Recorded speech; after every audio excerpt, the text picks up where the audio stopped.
ఎండలు మండిపోతున్నాయి. ఫిబ్రవరి మొదటి వారం నుంచి అధిక ఉష్ణోగ్రతలు నమోదవుతున్నాయి. ఇటువంటి సమయంలో ఇంకా ఎండాకాలంలో ఎలా ఉంటుంది పరిస్థితి అని జనాలు బెంబేలెత్తిపోతున్నారు. బయటికి వెళ్ళినప్పుడు ఎటువంటి జాగ్రత్తలు తీసుకోవాలి? ఎండాకాలంలో ఎటువంటి అనారోగ్యాల పాలవుతారు? ఏంటి అని చాలా మందికి సందేహాలు, అపోహలు ఉన్నాయి. దీనిపై మనతో మాట్లాడడానికి Hitech City Care Hospitals general physician doctor Rahul Chirag ఉన్నారు. మిగతా విషయాలను ఆయన మాటల్లోనే అడిగి తెలుసుకుందాం. నమస్తే సార్.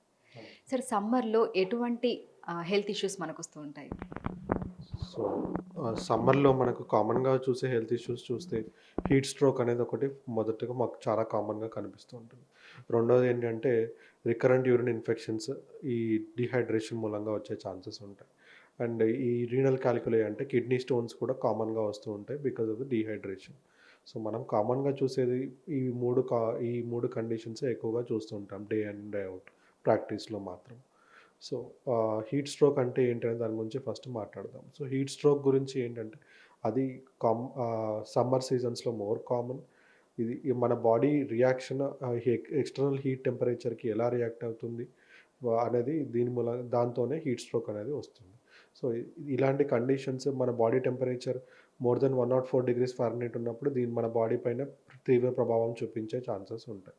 సో, దీని యొక్క లక్షణాలు ఏంటి అనంటే గనక కొన్నిసార్లు మతిస్థిమితం లేకుండా మాట్లాడడము, ఆల్టర్డ్ సెన్సోరియం అంటాము. తర్వాత ఇంపైర్డ్ మెమరీ కొద్దిగా, తర్వాత హీట్ ఎక్కువ ఉండడం మూలంగా మన హార్ట్ రేట్ పెరిగిపోవడము, తర్వాత ఆహ్, హార్ట్ రేట్ పెరిగిపోవడము, స్వెట్టింగ్ ఎక్కువగా రావడము, కొన్నిసార్లు స్పృహ తప్పి పడిపోవడం అనే ఛాన్సెస్ కూడా ఉంటాయి.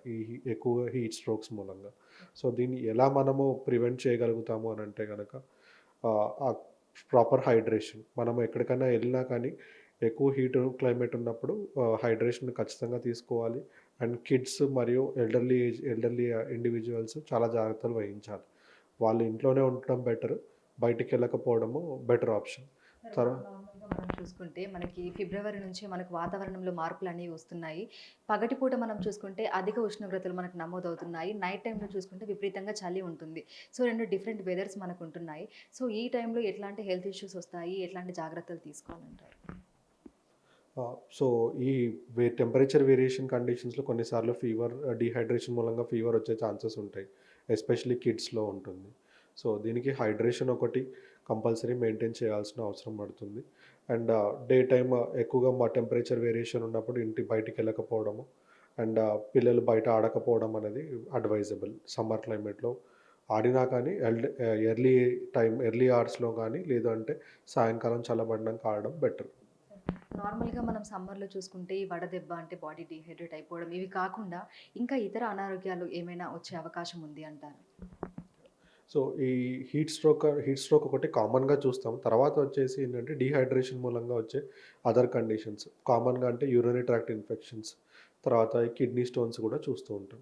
సో, ఈ యూరినరీ ట్రాక్ట్ ఇన్ఫెక్షన్స్ ఎవరిలో కామన్‌గా ఉంటదంటే ఫీమేల్స్‌లో ఎక్కువ కామన్‌గా ఉంటుంది. సో, డీహైడ్రేషన్ ఉండడం మూలంగా రికరెంట్ యూరినరీ ట్రాక్ట్ ఇన్ఫెక్షన్స్ వచ్చే ఛాన్సెస్ ఉంటాయి. సో, దీన్ని మనం ప్రివెంట్ చేయాలనుకుంటే గనక ప్రాపర్ హైడ్రేషన్, లిక్విడ్ ఇంటేక్ సరిగ్గా ఉండాలి. Especially during summer time of the year.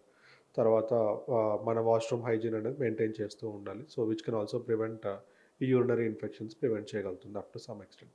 And diabetes ఉన్న వాళ్ళు కూడా ఏంటంటే, వాళ్ళు తీసుకోవాల్సిన మెడికేషన్స్ రెగ్యులర్‌గా తీసుకుంటూ, రెగ్యులర్ చెకప్స్ చేస్తూ, వాటర్ సరిగ్గా తీసుకుంటే వాళ్ళకు కూడా యూరిన్ ఇన్ఫెక్షన్స్ అనేవి ప్రివెంట్ చేయగలుగుతారు. లేదంటే డయాబెటిస్‌తో ఈ సమ్మర్ సీజన్‌లో ఎక్కువగా యూరినరీ ట్రాక్ట్ ఇన్ఫెక్షన్స్ రావడం అనేది కామన్‌గా చూస్తూ ఉంటాం. సో, మనకి సమ్మర్, ఈ హీట్ ఇదంతా ఉన్నప్పుడు చాలామంది ఏంటంటే కూల్ డ్రింక్స్ ఎక్కువగా తీసుకోవడానికి ఇష్టపడుతూ ఉంటారు. సో, చల్లటి పానీయాలు తీసుకోవడానికి ఇష్టపడుతూ ఉంటారు. సో, ఇటువంటి సమయంలో ఎట్లాంటి జాగ్రత్తలు తీసుకోవాలంటారు బయటికి వెళ్ళినప్పుడు?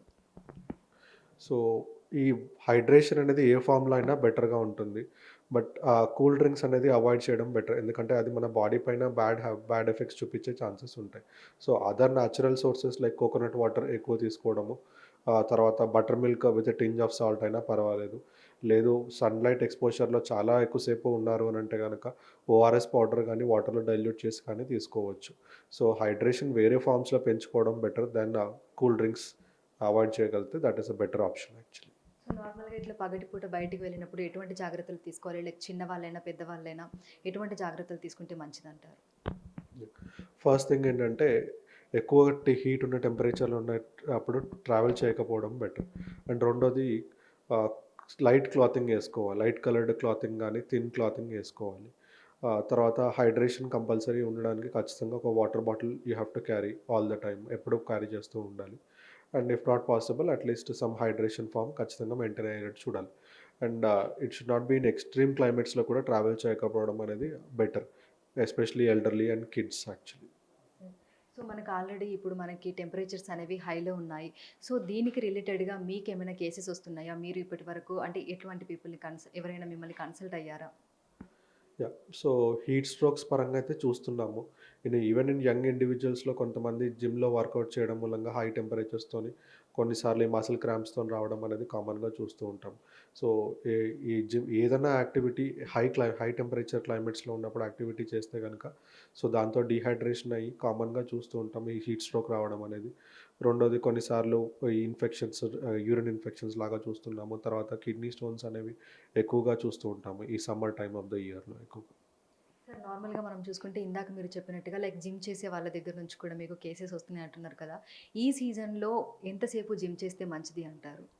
సో, యాక్టివిటీ అనేది 1 hour per day should be fine any day actually. It is advised at least 5 days per week ఖచ్చితంగా చెయ్యాలి. సో, ఆ టైమ్ డ్యూరేషన్ అంటారా ఖచ్చితంగా 1 అవర్ పెట్టుకోవడం better. And early time of the hours and ఇంకోటి you have to be properly hydrated when you workout. Workout చేసేప్పుడు కూడా hydration అనేది కంపల్సరీ పెట్టుకోవాలి. అండ్ మీ వర్కౌట్ ఎన్విరాన్మెంట్ కూడా ఏంటంటే కూల్‌గా ఉండేట్టు చూసుకోవాలి. If it is non air conditioned environment అంటే గనక సో, మీ టైమ్ డ్యూరేషన్ అనేది తగ్గించుకుంటే better. Otherwise if it's air conditioned environment కొంచెం కూలర్ టెంపరేచర్స్‌లో పెట్టుకొని ఫిజికల్ యాక్టివిటీ చేస్తూ ప్రాపర్ హైడ్రేషన్ చేయగలిగితే ఈ హీట్ స్ట్రోక్స్ అనేవి మనం ప్రివెంట్ చేయగలుగుతాం. సో మనం చూసుకున్నట్లయితే కూడా ప్రస్తుతం మనకు అధిక ఉష్ణోగ్రతలు అనేవి నమోదవుతున్నాయి. ఇటువంటి సమయంలో బయటికి వెళ్ళినప్పుడు తగు జాగ్రత్తలు తీసుకోవాలని కూడా డాక్టర్లు సూచిస్తున్నారు. అత్యవసరమైతే తప్ప బయటికి రాకూడదని, అదేవిధంగా చిన్న పిల్లలు, పెద్దవాళ్ళు బయటికి వచ్చినప్పుడు వాటర్ బాటిల్ క్యారీ చేయాలని, దీంతో పాటుగా పానీయాలు ఎక్కువగా తీసుకోవాలని కూడా సూచిస్తున్నారు.